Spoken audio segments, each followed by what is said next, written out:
With money and free time issues, the hardest part of indie game development is probably motivation. I'm gonna make video games and everyone's gonna play them.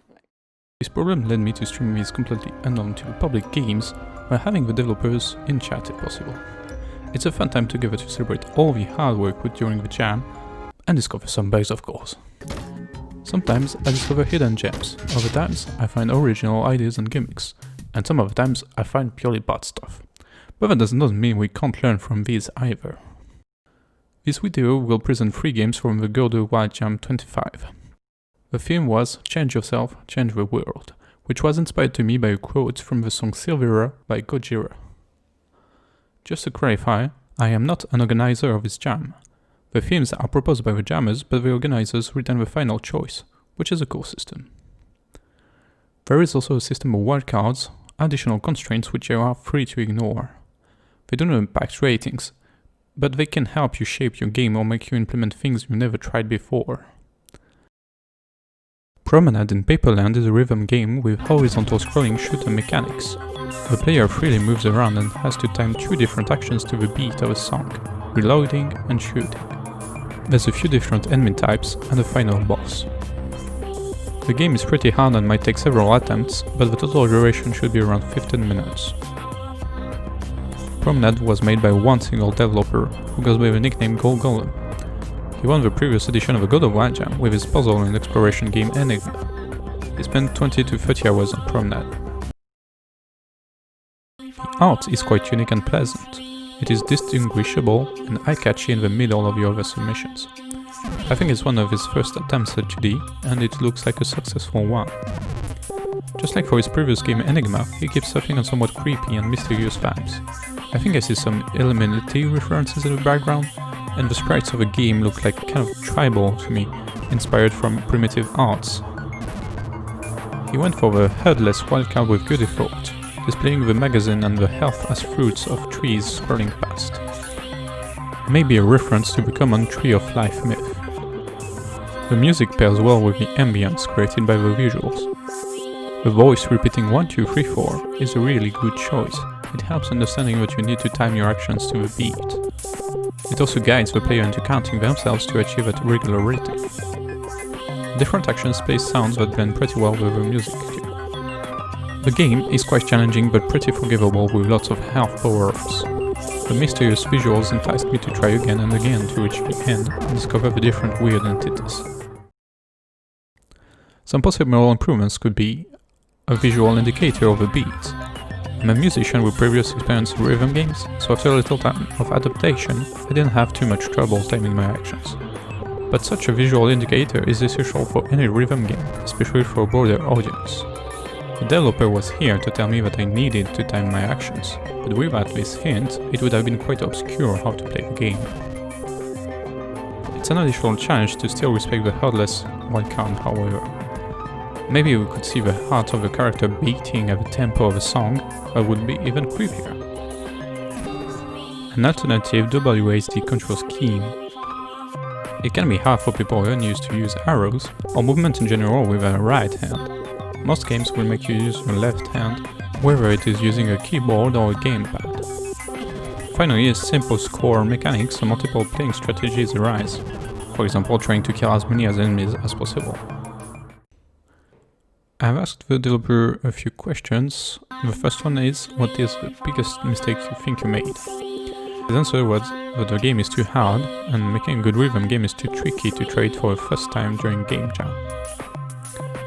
Second question is, what are you most proud of with that game? And Golem answered that he tried a new graphic style and that he really liked the result. Elementary is a puzzle game giving you control of an elemental spirit. You move on a grid with a goal to pick up seeds and plant them in soil. The further you progress, the more challenging the levels get. You have to juggle between multiple elements which interact in unique ways with the rest of the world. The theme is thus well respected, inspiring the main mechanics of the game. The game was made by a team of 5, 1 programmer, 2 artists, 1 composer and 1 game designer. The total sum of hours worked is between 70 to 90, of which half was programming. Luckily, the programmer was on vacation while the others were not. It is important to remember that for a jam, there is a lot of work in programming that is essential to make the game. Especially at the very beginning, where the programmer or programmers have to prototype the main mechanics as fast as possible, to ensure how feasible and fun the game will be. The lifetime of a game is around 30 minutes based on my playthrough and others' comments. Of course, it will vary depending on your skills. This is a very long duration for a jam game, but not so uncommon for puzzle-based games.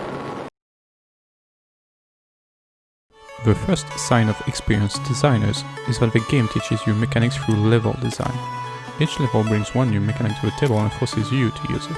No need of a boring tutorial full of text. Both WASD and arrow keys movements are supported, so it should be intuitive enough for the majority of players to find the controls. The game is good looking and has an original art style, with some 2D digital paintings in the background and on the game page. Also, some polish in the visuals. For example, the blocks move up and down, and there are particles around your character and orbs depending on the element. These details help bring life to the game. The fun of the game is inherently tied to the challenge of resolving the puzzles. But how does the game make it fun to resolve puzzles? One aspect is the linear progression of the difficulty curve. It is pretty steady and progressive. I was eager to discover the new interactions. Another major aspect is that for most given configurations of the game, the breadth of possible actions is not that high. What I mean is that the tree of possible choices isn't so big at any given depth. The feeling is similar to Fire and Furnace 2.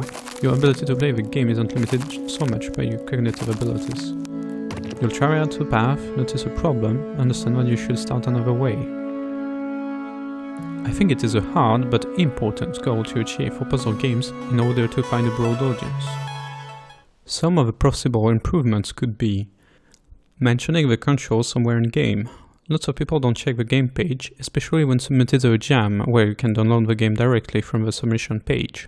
Quick restart is especially important not to get frustrated.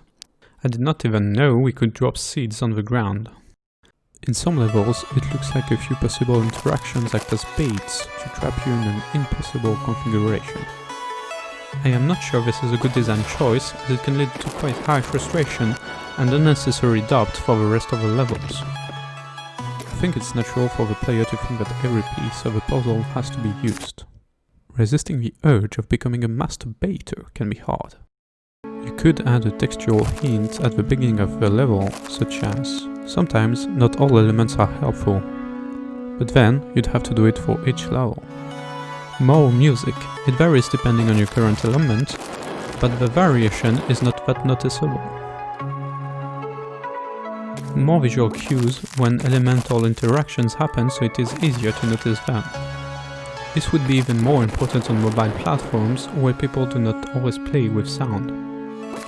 The perfect score for each level, as in a minimal number of moves to finish each level, and a bit faster movement animation or not locking the inputs during that animation. Also maybe some hints when you detect that the player is having trouble in a particular level, for example after a certain number of resets or time spent or moves made. I've asked the developers of each game a few questions.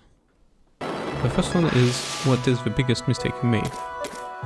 Their answer was, honestly, I do not know. Development was really smooth overall. We didn't do any major design mistake or had to scratch anything. Well, there is one thing that sucked, but it wasn't really a mistake on our side.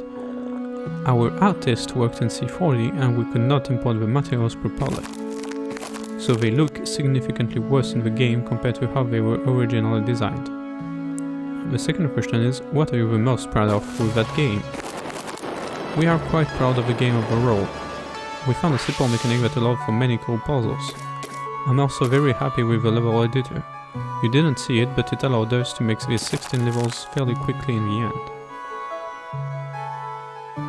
As a final note, the developers said they are expanding upon the game, and due to common feedback they are porting it to mobile platforms.